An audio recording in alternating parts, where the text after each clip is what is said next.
आपका self study classes with Sumit Jain YouTube channel में। सो साथियों, स्टार्ट हो चुका है आज का सेशन। सभी लोग वीडियो को लाइक कर देंगे और अपने मित्रों तक शेयर कर देना, ठीक है। इस सेल्फ स्टडी क्लासेस ऐप को आपको डाउनलोड कर लेना दोस्तों। अगर आप डीएसएसबी तैयारी कर रहे हैं या फिर एलटी ग्रेड की तैयारी कर रहे हैं, UP, TGT, PGT, Punjab master cadre है ना, एचपी टेट या फिर किसी भी टेट की तैयारी कर रहे हैं और हिंदी साहित्य आपका सब्जेक्ट है, तो सेल्फ स्टडी क्लासेस ऐप में दोस्तों आपको बम्पर तरीके से पढ़ाया जाता है। आप इसको डाउनलोड कर लें और साथ ही ये बिल्कुल free 2020 test series self study classes app में लॉन्च की गई है। सेल्फ स्टडी क्लासेस ऐप आपको डाउनलोड करना प्ले स्टोर से। सप्ताह में ये 2 दिन टेस्ट सीरीज होती है दोस्तों, बिल्कुल फ्री होती है। तो सभी साथी इसमें दोस्तों अपना अध्ययन कर सकते हैं। और साथ ही अगर आपको एडमिशन लेना है और पढ़ना है पेड तरीके से दोस्तों, रेगुलर तरीके से, तो जूनियर सुपर टेट का बैच स्टार्ट हो रहा है 2 सितंबर से। न्यू बैच, बिल्कुल शुरुआत से अध्ययन, बहुत ही बढ़िया बम्पर ट्रिक के माध्यम से अध्ययन आपको करवाया जाएगा। हिंदी साहित्य 100 नंबर के लिए जूनियर सुपर टेट वाले सभी साथी, ठीक है। और हिंदी साहित्य का संपूर्ण कोर्स, इस कोर्स में आपको एडमिशन लेना है दोस्तों 31 अगस्त तक। इसका प्राइस बहुत ही कम रखा गया, यानी कि 1000 रुपए रखा गया, ठीक है। उसके बाद सभी कोर्सेज की प्राइस बढ़ जाएगी। अगर आप नेट एग्जाम की तैयारी कर रहे हैं या किसी भी एग्जाम की तैयारी कर रहे हैं और हिंदी साहित्य की आप प्रैक्टिस करना चाहते हैं, तो प्रैक्टिस के लिए 10,000 प्रश्नों की एक टेस्ट सीरीज लॉन्च की गई है। आप 599 हिंदी साहित्य की भरपूर प्रैक्टिस कर सकते हैं साथियों, है ना। और पंजाब मास्टर कैडर वाले सभी साथी जिनको भी मॉडल पेपर लेना है, वो मॉडल पेपर लॉन्च हो चुका है। तो इस मॉडल पेपर में आप दोस्तों एडमिशन लेकर के अध्ययन कर सकते हैं, ठीक है। स्टार्ट करते हैं आज का ये सेशन। सभी लोगों को बताना है। आज का पहला प्रश्न है, प्राकृत प्रकाश किसकी रचना है? प्रश्न क्रमांक 1 है, प्राकृत प्रकाश किसकी रचना है? ये आपको चयन करना है। सभी लोग चयन करेंगे। एक बार वीडियो को सभी लोग लाइक कर दें हमारे सभी साथी। प्राकृत प्रकाश ये किसकी रचना है, ये आपको बताना है। जल्दी से सभी लोग बताएंगे फटाफट से अपना दोस्तों। ये सीरीज चल रही है, प्राकृत प्रकाश के रचनाकार कौन है, ये आपका क्वेश्चन है। तो बताइए फटाक से। दंडी है, बररुचि है, पतंजलि है या फिर पुष्पदंत है? प्राकृत प्रकाश एक रचना है और ये रचना किसकी है? तो आपका उत्तर क्या हो जाएगा? यहां पर उत्तर हो जाएगा दोस्तों बी नंबर, यानी कि बररुचि इसकी राइट आंसर हो जाएगा। जिन्होंने भी बताया आंसर सही है। कुबलाए माला कहा, कुबलाए माला कथा में कोसली का उल्लेख किस रूप में हुआ है दोस्तों? कोसली का उल्लेख किस रूप में हुआ है? देसी भाषा के रूप में, साहित्यिक भाषा के रूप में, है ना, या फिर दोस्तों धार्मिक भाषा के रूप में, या फिर राजभाषा के रूप में? कुबलाए माला कथा में कोसली का उल्लेख किस रूप में हुआ है? प्रश्न क्रमांक आपका 2 का आंसर बताना है। देखते हैं कौन कौन सही आंसर बता रहा है। एक बार लाइक जरूर कर लें, सब्सक्राइब कर लें पहले चैनल को दोस्तों। कुबलाए माला कहा में कोसली का उल्लेख किस रूप में हुआ, ये आपका क्वेश्चन है। तब आपने उत्तर लगाया है कि सर देसी भाषा के रूप में। ये नंबर आपका देसी भाषा के रूप में बिल्कुल सही हो जाएगा। ये नंबर आपका राइट आंसर है। ब्रजबुली निम्न में से क्या है? ब्रजबुली क्या है दोस्तों, बताएं। 3 नंबर प्रश्न है, उत्तर आपको बताना है, लाइक करना है, अपने मित्रों तक शेयर भी करना है। बताएं ब्रजबुली निम्न में से क्या है? ब्रजबुली, ब्रजबुली क्या है, ये आपका क्वेश्चन है। ब्रजभाषा का एक महाकाव्य है। बंगला का दोस्तों एक कृत्रिम रूप है। राधा की सर्वप्रिय सहेली का नाम है, या फिर अवधि, ब्रज और बुंदेली का मिश्रित रूप है। ये ब्रजबुली आपको बताना है। ब्रजबुली निम्न में से क्या है, ये आपका प्रश्न है। प्रश्न क्रमांक 3 है और आपका राइट आंसर यहां पर चला जाएगा ये बी नंबर, यानी कि बंगला का एक कृत्रिम रूप है। बी जिन्होंने बताया है 3 का, वो बिल्कुल सही है, ठीक है। बंगला का एक कृत्रिम रूप है दोस्तों ब्रजबुली, ठीक है। बी नंबर आपका वेरी गुड आंसर। अगला क्वेश्चन है, मानक हिंदी की आधार बोली क्या है? मानक हिंदी की आधार बोली क्या है? प्रश्न क्रमांक 4 फटाक से बताएं, है ना। जिन्होंने ऐप डाउनलोड नहीं किया, ऐप की लिंक दी है, उस लिंक पर क्लिक करके आप ऐप डाउनलोड कर सकते हैं दोस्तों। मानक हिंदी की आधार बोली क्या है? कोरबी है, बांगरू है, ब्रज है या फिर अवधि है? मानक हिंदी की आधार बोली क्या है?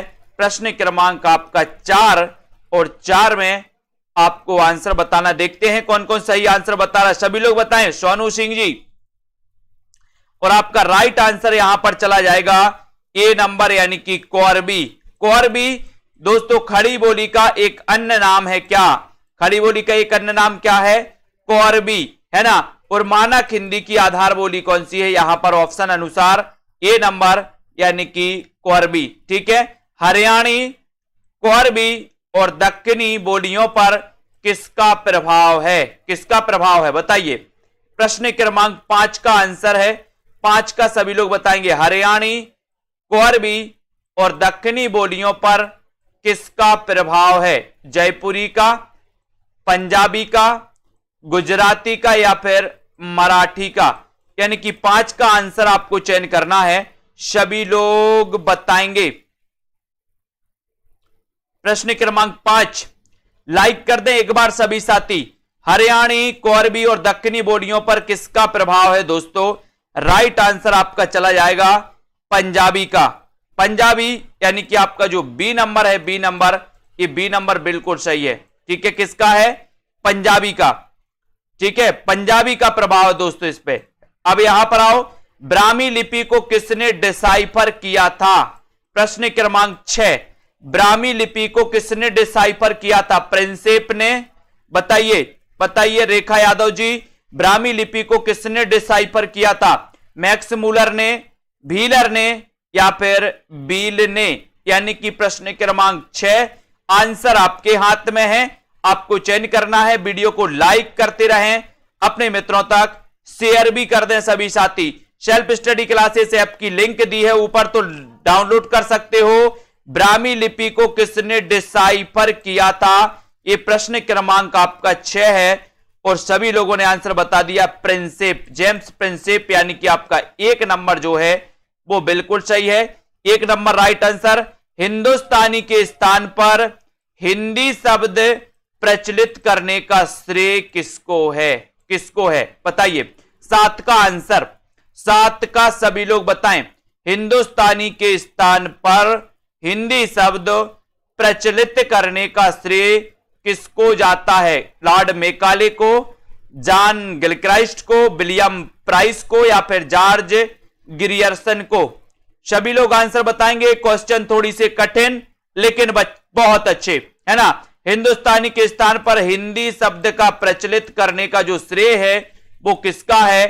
किसको है? 7 का आंसर आपको चयन करना है और साथ में आपका आंसर चला जाता है जॉन गिलक्राइस्ट, यानी कि आपका जो बी नंबर है, बी नंबर, ये बिल्कुल सही है दोस्तों। जॉन गिलक्राइस्ट आपका राइट आंसर है। राइट यानी कि वेरी गुड आंसर, बहुत बढ़िया। उर्दू की जगह हिंदी को राजभाषा बनाए जाने के लिए सबसे पहले पत्र व्यवहार किसने किया दोस्तों? उर्दू के स्थान पर हिंदी को राजभाषा बनाए जाने के लिए सबसे पहले पत्र व्यवहार किसने किया? पत्र व्यवहार किसने किया सबसे पहले?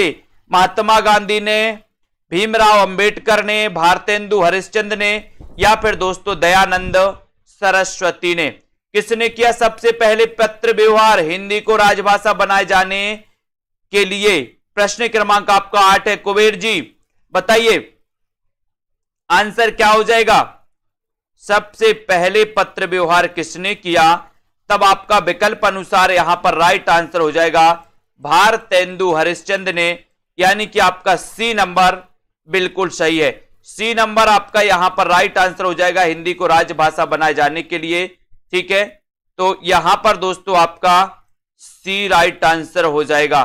ठीक है, डी नंबर 8 का, है ना। अब यहां पर थोड़ा सा और चलते हैं और आते हैं दोस्तों अगला क्वेश्चन देखो।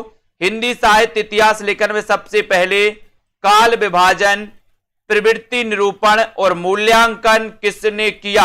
जल्दी से बताइए। हिंदी साहित्य लेखन में, हिंदी साहित्य लेखन में सबसे पहले काल विभाजन,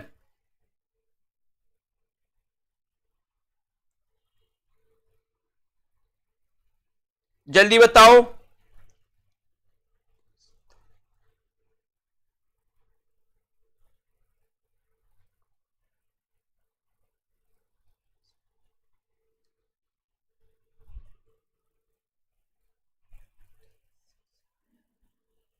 जल्दी से आपको चयन करना है दोस्तों, आंसर आपका क्या हो जाएगा। आंसर आपका हो जाएगा प्रश्न क्रमांक 9 में सबसे पहले काल विभाजन और प्रवृत्ति निरूपण में आपका बिल्कुल सही आंसर आया है डॉक्टर ग्रियर्सन, यानी कि डी नंबर आपका बिल्कुल सही। अगला क्वेश्चन देखते हैं दोस्तों। अगला क्वेश्चन बताना है किसके भक्तिपरक गीतों का संकलन अभंग के नाम से जाना जाता है।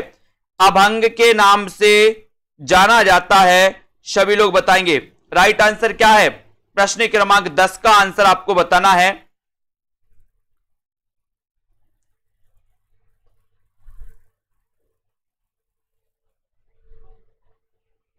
राइट आंसर आपका क्या हो जाएगा दोस्तों।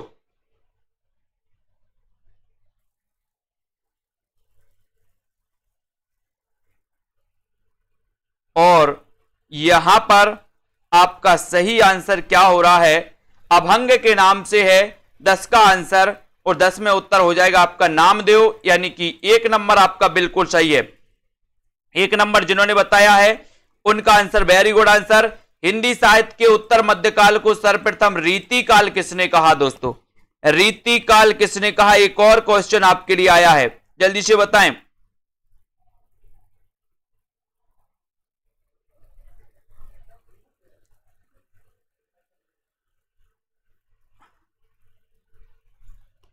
ये आपको बताना है दोस्तों,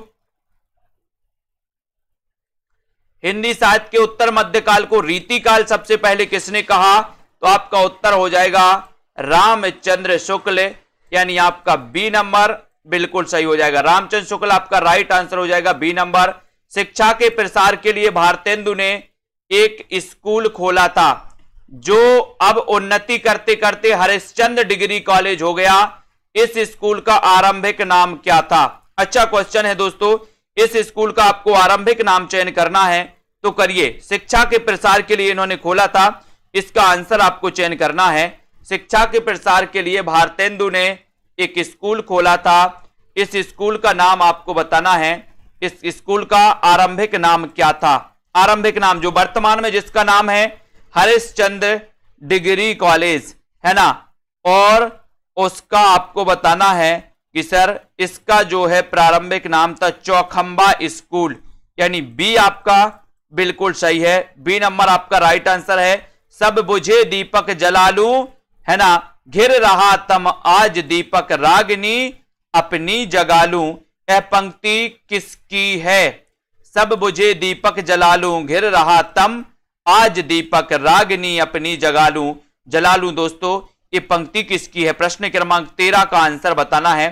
तेरा मेरा का चक्कर आ गया है, बताएं नीरज कुमार जी। सब बुझे दीपक जलालू घिर रहा है तम आज दीपक रागनी अपनी जगालू है ना। यहां पर आपका उत्तर हो जाएगा कि ये जो पंक्ति है दोस्तों, ये पंक्ति है महादेवी वर्मा की। महादेवी वर्मा यानी कि आपका जो डी नंबर है वो बिल्कुल सही है, महादेवी वर्मा जी की पंक्ति है दोस्तों।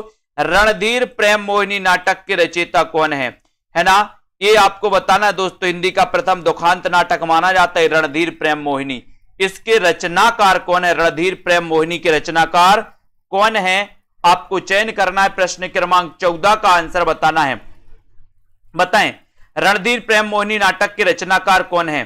अच्छा क्वेश्चन है, बढ़िया प्रश्न है, आपको लाइक शेयर कर देना अपने मित्रों तक है ना। रणधीर प्रेम मोहिनी नाटक के रचनाकार आपको बताना है, और सीधा आंसर आपका आपने बताया है सी नंबर, वेरी गुड, लाला श्रीनिवास दास, सी नंबर आपका बिल्कुल सही है। ठीक है, स्वर्ग की विचार सभा निबंध कृति के लेखक कौन है दोस्तों, स्वर्ग की विचार सभा निबंध कृति के लेखक कौन है। राधाचरण गोस्वामी, श्रीनिवास दास, भारतेंदु या फिर प्रेमघन। यानी कि आपके पास प्रश्न क्रमांक 15 है, लाइक करना है। सेल्फ स्टडी क्लासेस ऐप की लिंक दी है दोस्तों ऊपर, तो लिंक से आपको ऐप भी डाउनलोड कर लेना है। ठीक है, तो लिंक से आप ऐप को डाउनलोड कर सकते हो। स्वर्ग की विचार सभा निबंध कृति के लेखक कौन है ये आपको बताना है प्रश्न क्रमांक 15 में, और आपका राइट आंसर हो जाएगा कि सर ये स्वर्ग की विचार सभा यानी कि भारतेंदु जी की ये निबंध कृति है ना। तो आपका यहां पर सी नंबर भारतेंदु जी बिल्कुल सही हो जाएगा, वेरी गुड। बंग महिला की कहानी दुलाई वाली को हिंदी की प्रथम मौलिक कहानी किसने माना? बताइए, बताएं। बहुत बढ़िया क्वेश्चन है। बंग महिला की कहानी है दोस्तों दुलाई वाली। दुलाई वाली किसकी कहानी है? बंग महिला, जिनका वास्तविक नाम था राजेंद्र बाला घोष, है ना। अब दुलाई वाली ये 1907 की कहानी है दोस्तों। कब की है? 1907 की। और हिंदी की प्रथम मौलिक कहानी इसको किसने माना है? प्रश्न क्रमांक 16 है। अच्छा क्वेश्चन है। किसने माना है दुलाई वाली को हिंदी की प्रथम कहानी? बताएं, सभी लोगों को बताना। रामचंद्र शुक्ल लिखा है यहां पर। कौन कौन बता रहा है? बहुत सारे लोगों ने तो आओ देखा ना ताव लगा दिया रामचंद्र शुक्ल, लेकिन आपका उत्तर है राय कृष्णदास। राय कृष्णदास ने दुलाई वाली को हिंदी की प्रथम मौलिक कहानी माना दोस्तों। और दुलाई वाली का रचना काल क्या है? तो 1907 है। डी नंबर आपका यहां पर बिल्कुल सही हो जाएगा। पाप और पुण्य के चिरंतन नैतिक प्रश्न को प्रस्तुत करने वाला उपन्यास कौन सा है? पाप और पुण्य के चिरंतन नैतिक प्रश्न को प्रस्तुत करने वाला उपन्यास कौन सा है? उपन्यास आपको बताना है पाप और पुण्य के चिरंतन नैतिक प्रश्न को। प्रश्न क्रमांक आपका 17 है। 17 का आंसर आपको चयन करना है। 17 में थोड़े से कठिन प्रश्न हैं, लेकिन अच्छे प्रश्न हैं दोस्तों। बताइए, पाप और पुण्य के चिरंतन नैतिक प्रश्न को प्रस्तुत करने वाला उपन्यास कौन सा है? ये आपका प्रश्न है। और आपने लगाया है कि सर चित्रलेखा। चित्रलेखा ये उपन्यास किसका है? इसका आंसर भी बताना है। चित्रलेखा उपन्यास के रचनाकार कौन है? इसका आंसर भी आपको चयन करना है। यहां पर तो आपका 1 नंबर बिल्कुल सही है। तुलनात्मक आलोचना का जनक इनमें से कौन है? तुलनात्मक आलोचना का जनक इनमें से कौन है? पदम सिंह शर्मा, भारतेंदु हरिश्चंद्र, प्रेमघन या फिर शांति प्रिय द्विवेदी। तुलनात्मक आलोचना का जनक आपको बताना। क्वेश्चन अच्छा है दोस्तों, सभी लोग बताएंगे तुलनात्मक आलोचना का जनक इनमें से कौन है? बताएं। राइट आंसर आपका क्या हो जाएगा? प्रश्न क्रमांक आपका 18 है। और 18 में सीधा सीधा आंसर आपका जा रहा है कि सर ये पदम सिंह शर्मा है तुलनात्मक आलोचना के जनक। 1 नंबर आपका बिल्कुल सही है। ये नंबर आपका राइट आंसर है। गांधी जी कौन है के लेखक हैं दोस्तों? प्रश्न क्रमांक 19, गांधी जी कौन है, इसके लेखक कौन है? गांधी जी कौन है के लेखक कौन है? प्रश्न क्रमांक 19। 19 का आंसर आपको बताना है। बताएं, सभी लोग बताएंगे। सौरभ वर्मा जी, है ना, बीरेंद्र जी, गांधी जी कौन है, इसके लेखक कौन है? बताओ। और सभी लोगों ने बताया है कि सर गांधी जी कौन है, इसके लेखक हैं राम नरेश त्रिपाठी। यानी कि आपका उत्तर सी नंबर जो है वो बिल्कुल सही है। C number Ram Naresh Tripathi right answer. बहुत बढ़िया। कहीं ना जाए का कहिए किसकी आत्मकथा है? कहीं ना जाए का कहिए, बताइए जरा। प्रश्न क्रमांक 20 में किसकी आत्मकथा है? कहीं ना जाए का कहिए। बहुत अच्छा क्वेश्चन है दोस्तों। वृंदावन लाल वर्मा का की भगवती चरण वर्मा, निर्मल वर्मा या फिर राम कुमार वर्मा? कहीं ना जाए का कहिए, ये किसकी आत्मकथा है? अच्छा क्वेश्चन है। सभी लोग बिल्कुल सरल आंसर है, करेक्ट आंसर बताएंगे। अजय शर्मा जी, नितिका जी, बहुत बढ़िया। भगवती चरण वर्मा। भगवती के पास आप जाते हो और भगवती से कहते हो कि भगवती कहीं ना जाए का कहिए। ऐसी बीत रही है, ऐसी बीत रही है कि अब कहीं नहीं जाती कुछ, है ना। तो ये भगवती चरण वर्मा, बी नंबर सही है। जिंदगी मुस्काई किसका संस्मरण है? महादेवी वर्मा का, कन्हैया लाल मिश्र प्रभाकर का, या फिर दोस्तों, और जल्दी जल्दी से आपको बताना है तो फटाफट से जल्दी जल्दी से क्वेश्चन बताते जाएं, है ना। ये बताना है जिंदगी मुस्काई ये किसका संस्मरण है? जिंदगी मुस्काई, है ना। और 21 का आंसर है। सेल्फ स्टडी क्लासेस ऐप को सभी लोग डाउनलोड कर लेंगे और उत्तर यहां पर हो जाएगा कन्हैया लाल मिश्र प्रभाकर। बी नंबर आपका correct answer. B number right, very good.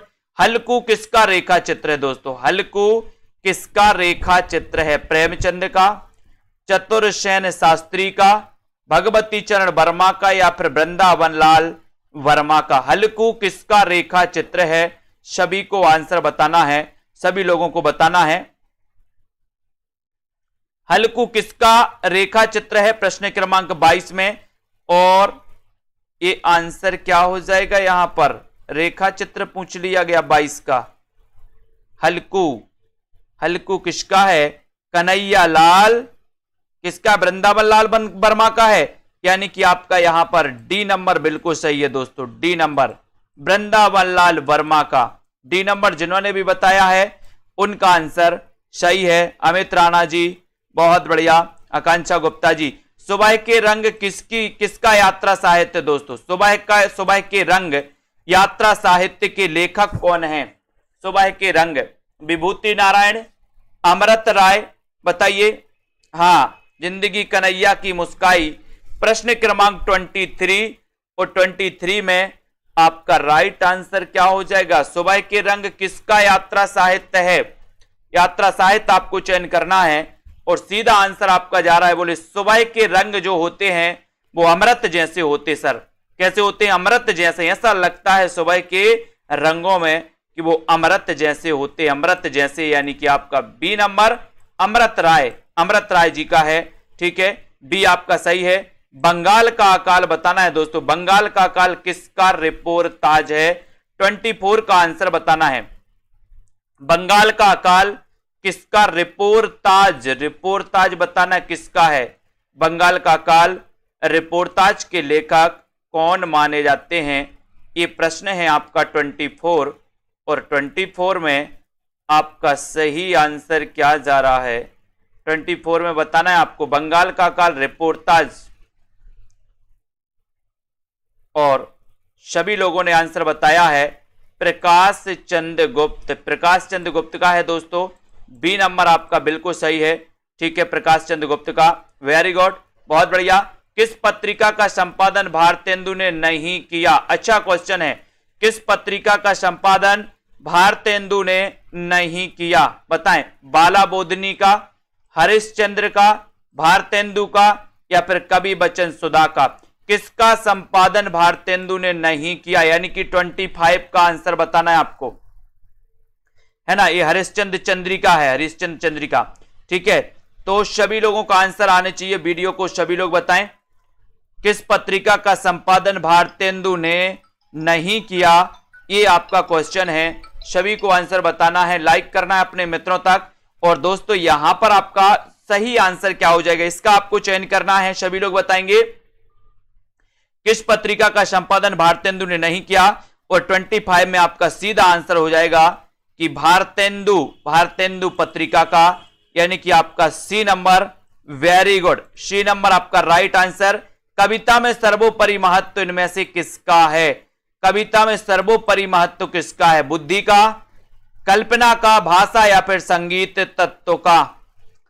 कविता में सर्वोपरि महत्व किसका है, सर्वोपरि महत्व आपको बताना है, कविता में सर्वोपरि महत्व किसका माना जाता है। दोस्तों लाइक कर देना, जिन्होंने self study classes app download नहीं किया नीचे लिंक दी है, लिंक से आप ऐप से जुड़ सकते हैं। और यहां पर 26 का आंसर आपको बताना होता है और आपका राइट आंसर हो जाएगा कल्पना, यानी बी नंबर आपका सही है। कविता में सर्वोपरि महत्व किसका है, तो वो है दोस्तों कल्पना का, काय का है, कल्पना का, बी नंबर आपका राइट आंसर।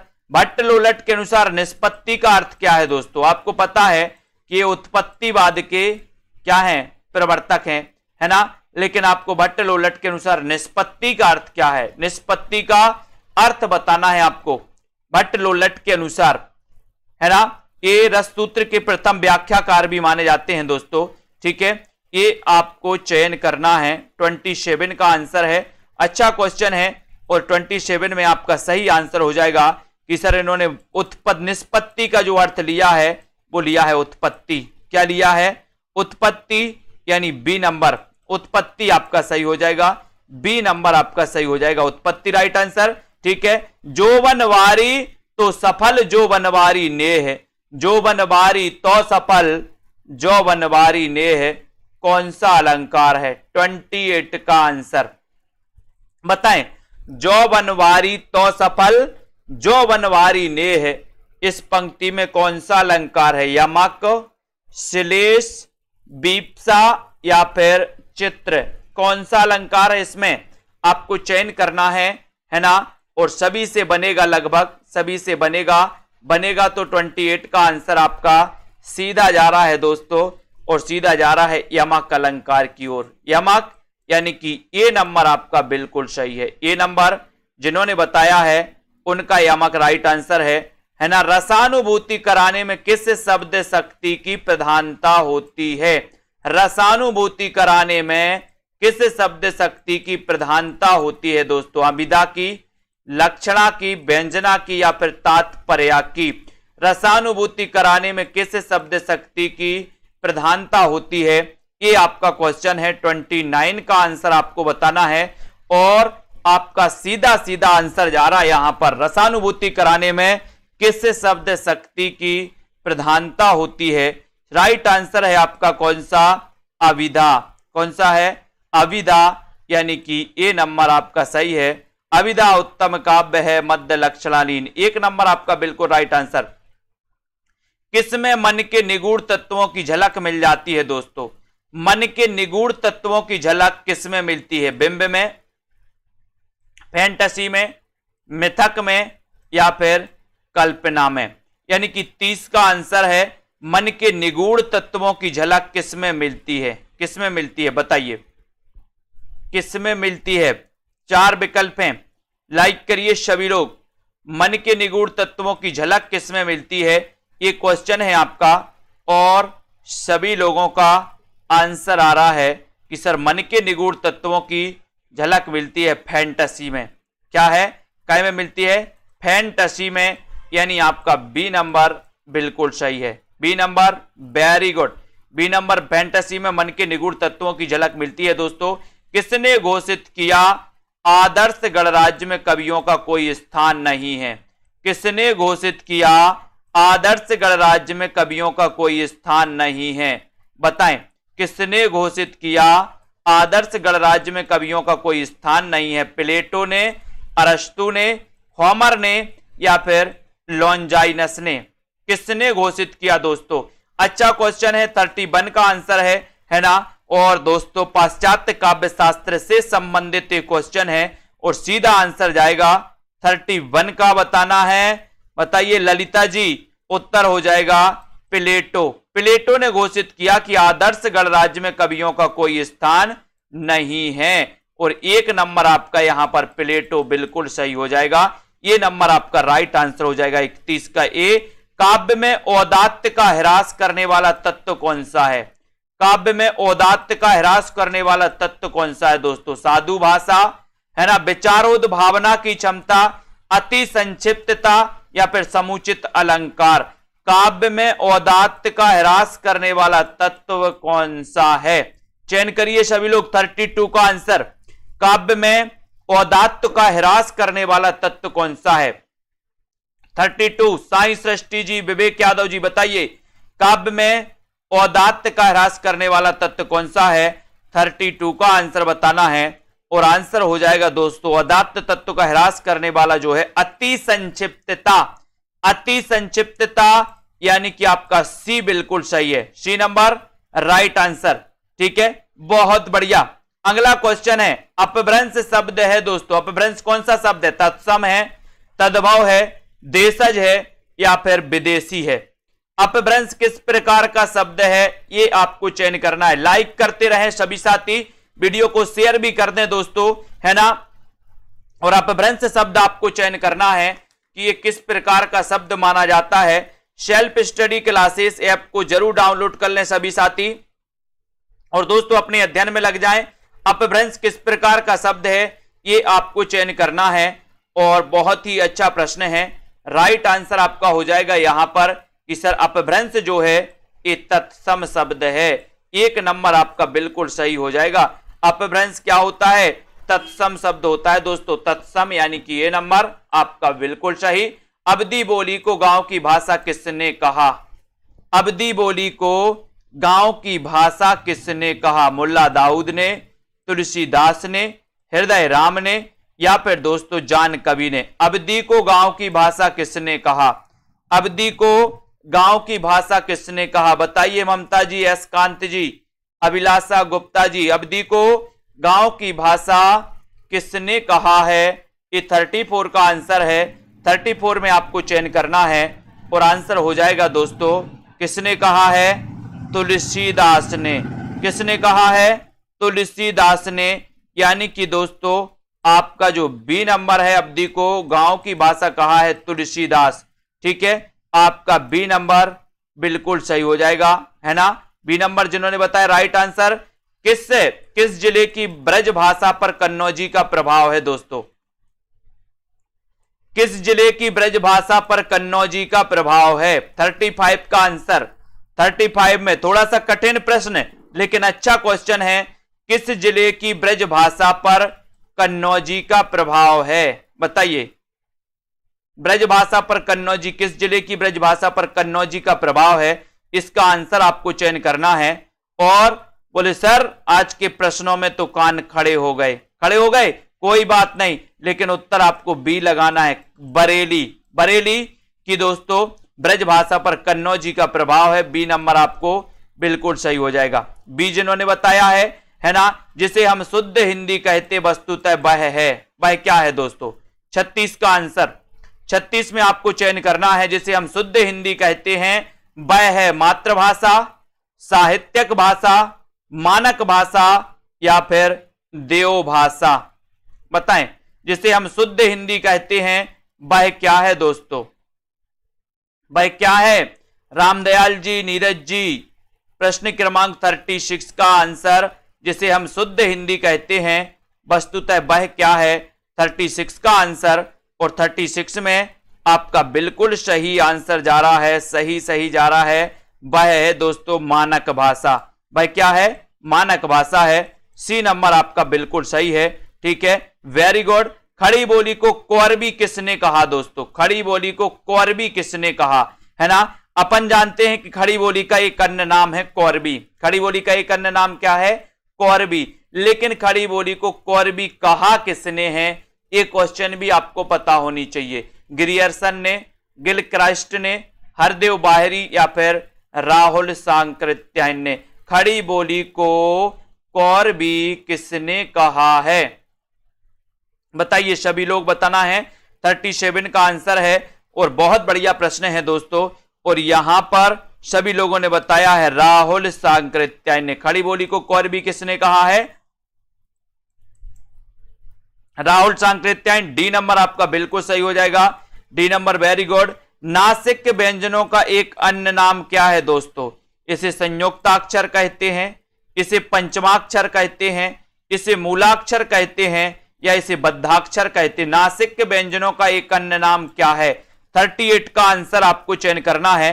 सभी साथी सेल्फ स्टडी क्लासेस ऐप को जरूर डाउनलोड कर लें, ऊपर लिंक दी है तो लिंक से आप सेल्फ स्टडी क्लासेस ऐप को डाउनलोड कर सकते हो। नासिक के व्यंजनों का एक अन्य नाम क्या है? ये आपका क्वेश्चन है। 38 का आपको उत्तर बताना है दोस्तों।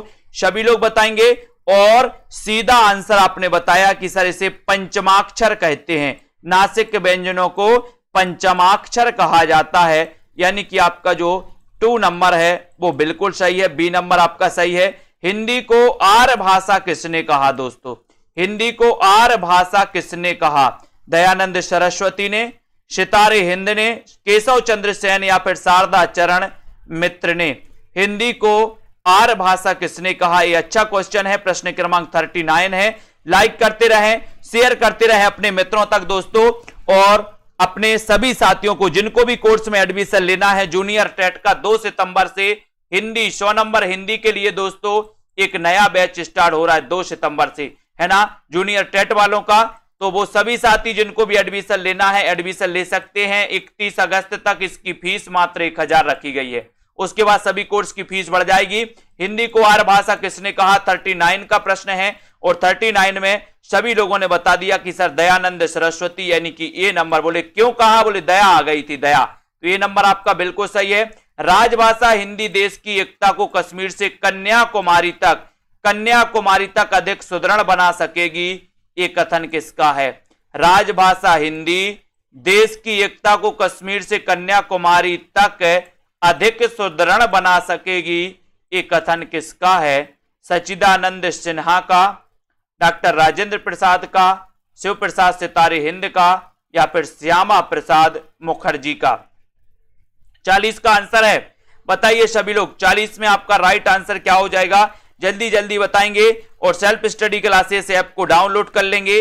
और सभी का आंसर आया है कि सर ये कहा है डॉक्टर राजेंद्र प्रसाद ने। राजभाषा हिंदी देश की एकता को कश्मीर से कन्याकुमारी तक। बी नंबर आपका बिल्कुल सही है। 10,000 प्रश्नों की, जिनको भी हिंदी साहित्य की प्रैक्टिस सेट लगाना, प्रैक्टिस टेस्ट लगाना है, 10,000 क्वेश्चन की दोस्तों एक प्रैक्टिस सेट लॉन्च की गई है मात्र 599 में, है ना। हिंदी के विधेयवादी साहित्य इतिहास के आदम प्रवर्तक शुक्ल जी नहीं प्रत्युत गिरियर्सन हैं। ये किसने कहा है दोस्तों, ये कथन किसका है? हिंदी के विधेयवादी साहित्य इतिहास के आदम प्रवर्तक है ना शुक्ल जी नहीं प्रत्युत गिरियर्सन हैं। ये कथन किसका है? ये कथन आपको बताना है गारसा दत्तासी का, नलिन बिलोचन शर्मा का, हजारी प्रसाद द्विवेदी या फिर रामकुमार वर्मा का। किसका है दोस्तों? हिंदी के विधेयवादी साहित्य इतिहास के आदम प्रवर्तक शुक्ल जी नहीं प्रत्युत गिरियर्सन है। ये कथन है प्रोफेसर नलिन बिलोचन शर्मा का, यानी कि आपका 41 का बी नंबर बिल्कुल सही है। बी नंबर जिन्होंने बताया right answer, very good. Nammalvar के गीतों का सबसे पहले संपादन किसने किया? नम्मालवार के गीतों का सबसे पहले संपादन किसने किया दोस्तों? संत एकनाथ ने, नाथ मुनि ने, ज्ञानेश्वर ने या फिर नामदेव ने? नम्मालवार के गीतों का सबसे पहले संपादन किसने किया?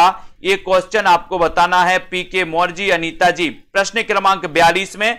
और 42 का आपका सीधा आंसर क्या जा रहा है यहां पर आपका जाएगा कि सर नम्मालवार के गीतों का सबसे पहले जो संपादन किया है वो किया है किसने? नाथ मुनि ने, यानी बी नंबर आपका नाथ मुनि बिल्कुल सही है। ज्योति रानी जी बहुत बढ़िया, सीता देवी जी, नाथ मुनि सही है। रीतिकालीन कवियों पर भाषा में मिश्रण करने एवं व्याकरण के नियमों की अवहेलना करने का आरोप किस आलोचक ने लगाया है? प्रश्न क्रमांक 43, रीतिकालीन कवियों पर भाषा में मिश्रण करने एवं व्याकरण के नियमों की अवहेलना करने का आरोप किस आलोचक ने लगाया दोस्तों? आचार्य रामचंद्र शुक्ल ने, डॉक्टर रामकुमार वर्मा ने, है ना, या फिर रामविलास शर्मा ने या राजनाथ शर्मा ने? बताएं, लाइक जरूर कर दें एक बार और 43 का आंसर सब्सक्राइब कर लें जो भी हमारे साथी हैं। 43 में आपका राइट आंसर है कि सर रीतिकालीन कवियों पर भाषा में मिश्रण करने, व्याकरण के नियमों की अवहेलना करने का आरोप लगाया है रामचंद्र शुक्ल ने। एक नंबर आपका बिल्कुल सही है, एक नंबर बिल्कुल right answer, very good answer. नए जमाने की मुकरी के लेखक कौन है? बहुत अच्छा क्वेश्चन है। 44 का आंसर, नए जमाने की मुकरी, इसके लेखक कौन है? नए जमाने की मुकरी के लेखक कौन माने जाते हैं? 44वां प्रश्न है। अच्छा क्वेश्चन है दोस्तों, सभी लोगों को चयन करना है और यहां पर सीधा आंसर जाएगा कि सर नए जमाने की मुकरी आप पूछ रहे हो, तो ये जो रचना है ये रचना किसकी है? ये रचना है दोस्तों, और ये रचना किसकी है? ये रचना किसकी है? प्रश्न क्रमांक 44 में, और ये रचना है भारतेंदु जी की। किसकी है? भारतेंदु जी की। डी नंबर आपका भारतेंदु जी बिल्कुल सही हो जाएगा। नए जमाने की मुकरी के लेखक भारतेंदु जी हैं। कैन का कवि किसे कहा जाता है? 45 कैन का कवि किसे कहा जाता है? गिरजा कुमार माथुर को, केदारनाथ अग्रवाल को, मुक्तिबोध को या फिर हरि नारायण व्यास को? कैन का कवि किसे कहा जाता है? ये क्वेश्चन है, सभी लोग आंसर बताएंगे। कैन का कवि किसे कहा जाता है? 45 में आपको चयन करना है और सभी लोगों का आंसर आ रहा है सर केदारनाथ अग्रवाल को कैन का कवि कहा जाता है, यानी कि आपका जो बी नंबर है वो बिल्कुल सही है। ऐसे कितने साथी हैं हमारे जिन्होंने अभी तक वीडियो को लाइक नहीं किया है और ये सेल्फ स्टडी क्लासेस का ऐप डाउनलोड नहीं किया है, और ऐसे कितने साथी हैं जो 2 सितंबर से प्रारंभ हो रहे हिंदी साहित्य के दोस्तों नए बैच में एडमिशन लेना चाहते हैं? वो सभी साथी 2 सितंबर वाले सभी साथी अभी दोस्तों ऐप डाउनलोड कर लें और 100 number Hindi junior super TET के लिए, पंजाब मास्टर कैडर के लिए दोस्तों अध्ययन कर सकते हैं। ठीक है, और ये हिंदी साहित्य के संपूर्ण कोर्स में आपको एडमिशन लेना है, जिसमें आपको टॉपिक वाइज टेस्ट भी मिलेंगे, जिसमें आपको ट्रिकी वीडियो, विस्तृत अध्ययन वाले वीडियो, है ना, recorded course plus live class है, सब कुछ एक साथ मिलने वाला है। लाइव क्लासें अटेंड नहीं कर पाते तो रिकॉर्डेड से पढ़िए, लाइव क्लास अटेंड करते तो फ्री टाइम में रिकॉर्डेड से आप पढ़ सकते हो, है ना। तो जो भी साथी हैं जिनको भी पढ़ना है बहुत अच्छे से, वो नीचे लिंक दी है सेल्फ स्टडी क्लासेस ऐप की, उस ऐप पे दोस्तों लिंक से ऐप को डाउनलोड कर सकते हैं, अध्ययन कर सकते हैं। और ऐप पर आपको पता है कि 2020 टेस्ट सीरीज होती है, ये बिल्कुल फ्री 2020 टेस्ट सीरीज होती है। ऐप मात्र आप डाउनलोड कर लेते हैं, कोर्स में अगर एडमिशन नहीं लेना तो आप इस सीरीज में भी भाग ले सकते बिल्कुल फ्री में, ठीक है। तो जिन भी साथियों को, जो भी हमारे साथी हैं, श्याम पंडित जी, लवली ठाकुर जी, नीरज जी, साई सृष्टि जी, वीरेंद्र जी भाटी, विवेक जी, नितिका जी, अमिता जी, सौरभ जी, गीतू, रेखा जी, पीके, ममता जी, नीरज जी, दारसू जी, गायत्री, अर्चना जी, कल्पना, ठीक है, मधु जी, लता जी, संगीता, छाया, कमला जी, दारसू जी, सोनू सिंह जी, पूनम सैनी जी, नीरज जी, है ना, राघव जी, दारसू, बहुत बढ़िया, पीके मोर जी, आकांक्षा गुप्ता जी, मधु, सभी साथियों को, है ना, धन्यवाद। मोहित जी, बीनू, ललिता, रतिपाल जी, राजेश जी, दारसू, सोनू जी, लता जी, सभी साथियों को धन्यवाद। वीडियो को लाइक शेयर जरूर करें और दोस्तों अपने मित्रों तक, जिन भी साथियों को एडमिशन लेना है उन सभी साथियों को बता दें।